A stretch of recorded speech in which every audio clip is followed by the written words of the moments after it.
So earlier on, we spoke about a pastor's wife who was not having it when one particular supposed prophetess said she had a word for her husband. She was not having none of that stuff.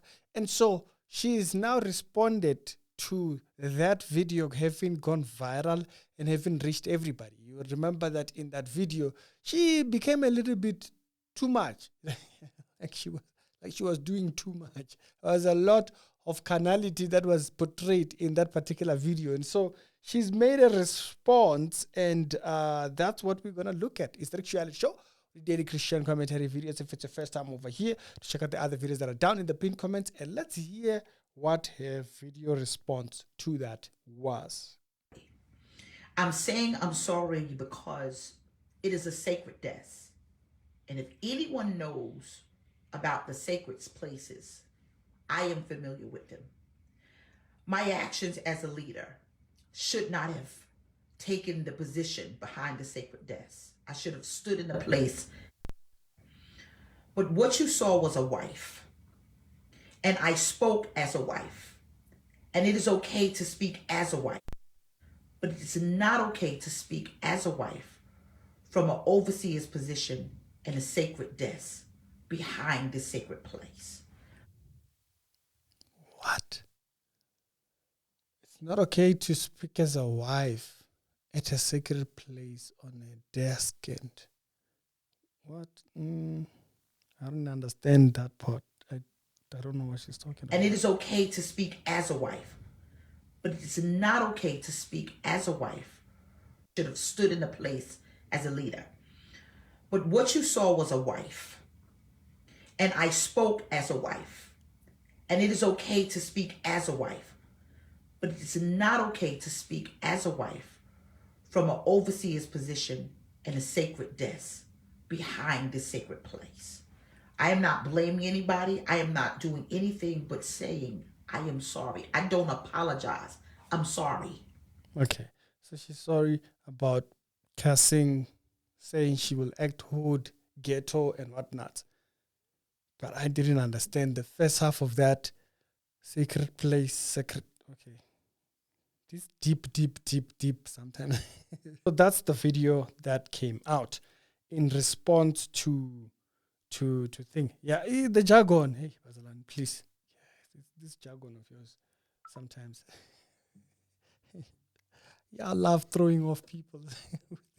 Sometimes the jargon just throws you off. Secret place and secret all, secret that, secret, and stand in a secret. Yeah, but sometimes it becomes very difficult to try and make sense of some of the things that get said by people that are in different denominations and stuff, because people get into denominations and they invent new language. As we mature, as we grow in faith, as we grow in our journey in following the Lord, that's something we must try as hard to keep in check, consistently working at ourselves, so that when that day comes, when the Bible speaks about the day when the dart comes, right? I think it's Ephesians. When the fiery dart is fired, it finds you prepared, not to be found without covering. Basically, when that fiery dart is shot, that it finds you with covering. It doesn't find you exposed. A lot of times, we don't take care of the growth process. We don't take care of the sanctification that sets us apart to the likeness of the Messiah. And slowly we erode those values off, and we revert to the manual, the worldly manual of ghetto. I can do what you can do. I can do the nasty. All of that kind of jazz. You get into that, and you become very comfortable doing that. I mean, like, she knew that what she was doing, like when she was talking on the first video, she was very comfortable continuing talking, knowing very well that it's going to be viral, knowing very well. And she said more things. And this is the thing. If in small conversations you haven't learned de-escalation, like to bring the situation down when situations like that come up, and you are conscious, you're completely conscious that I might start saying things that I should not say, and you are more willing to say them. You're like, I know this is wrong, but I'm going to do it. Like when you listen to the first video, right? There was a moment where she knew what she was saying was wrong, but she was like, but I'm going to say it anyway. Right? And so someone would say, okay, but Ricky, that's just being judgmental. No, that's pretty much just really analyzing the human nature. There is this thing in us that is self-destructive.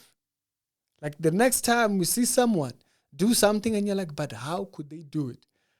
These are moments we refer back to when someone is completely aware that what they're saying isn't fitting. They're even willing to push you off by saying, yeah, some of you are not going to like this. She knew she was being wrong.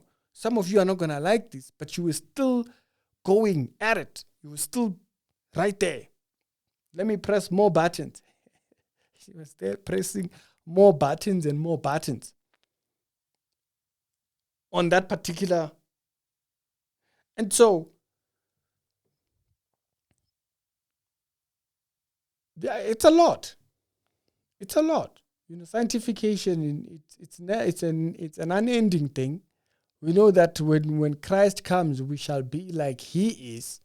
And we know, but there are these things that when I see sometimes, right, when I see something like this, I have a question. Could that have been stopped? Right? Otherwise, what is road rage? What happens in a road rage? What's the difference between that and a road rage? And remember, sometimes road rages ends up with somebody dead. What's the difference between that character trace and this? I thought that was just quite interesting to kind of have a viewpoint of after it all being said. It's the Actuality Show with Daily Christian Commentary videos. If this video is your first time, do check out the other episodes that down in the pinned comments. I thought this was quite an interesting one because if we don't learn to hold the brakes, like when you watch the first video, there is a lot of moments where she knows, like, no, I'm wrong, but I'm still going to go on. And I'll see you on the next episode.